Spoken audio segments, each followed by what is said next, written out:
মেয়েদের একটা জিনিস না আমার সবচেয়ে বেশি খারাপ লাগে, মেয়েরা না আজ পর্যন্ত মানে ভালোবাসা আর টাইম পাসের মধ্যে পার্থক্যটাই বুঝতে পারে না। তারা এইটাই বুঝতে পারে না যে ভালোবাসাটা কি আর টাইম পাসটা কি। যে ছেলেটা তাদেরকে ভালোবাসে ওই ছেলেটার একটুও কদর করতে পারে না, কিন্তু যে ছেলেটা টাইম পাস করে ওর কিন্তু ঠিকই কদর করে। আপুরা শুনে রাখো, যে ছেলেটা আপনার সাথে টাইম পাস করবো ওই ছেলেটা কখনো আপনার রিপ্লাইয়ের আশা করে বসে থাকবো না। আপনি কোনো কথা নিয়ে রাগ করছেন, কখনো রাগ ভাঙ্গাইতে আসবো না। আর সেই ছেলে নিজে থেকে কখনো SMS কিংবা কল কোনোটাই করবো না। কখনো যদি আপনি অন্য ছেলেদের সাথে ঘোরাফেরা করেন কিংবা তার সাথে কথা বলেন, তখন তার ওইটাতে কোনো যায় আসবো না, ঠিক আছে? তোমারে কখনোই বলবো না যে তুমি ওর সাথে যাও না, ওর সাথে মিশো না, ওর সাথে কথা বললো না, তুমি কই গেছো না গেছো ওইগুলাতে তার কোনো মাথা ব্যথা থাকবো না, বুঝছো? মানে তার শুধু একটাই টার্গেট থাকবো যে আপনার সাথে কেমনে মেলামেশা করবো। আর যে ছেলেটা আপনারা ভালোবাসবো ওই আপনার সবসময় কেয়ার করবো, রেসপেক্ট, সম্মান সবগুলাই কিন্তু করবো, ঠিক আছে? যদি আপনি অন্য ছেলেদের সাথে কথাই বলেন ওইটাতেও তার অনেক পরিমাণ রাগ হইব, অনেক জ্বলবো তার,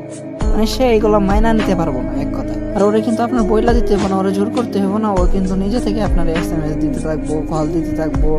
আপনি যতক্ষণ বিরক্ত না হবেন, বিরক্ত হইলেও আপনার SMS করবো। আর সে সারাক্ষণ ওয়েট করে বসে থাকবো, আপনি কখন একটা SMS দিবেন, একটা কল দিবেন, তাহলে ওই আশাটাই সারাক্ষণই সে বসে থাকবো।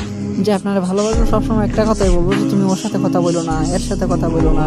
এমনকি আপনার যদি কোনো বেস্ট ফ্রেন্ডের কাছে ছেলে বেস্ট ফ্রেন্ড, তারপরেও সে না করে দিবে যে তুমি তার সাথে কথা বলো, কারণ সে যেহেতু ছেলে অবশ্যই বুঝতে পারে যে একটা ছেলে কি চাই।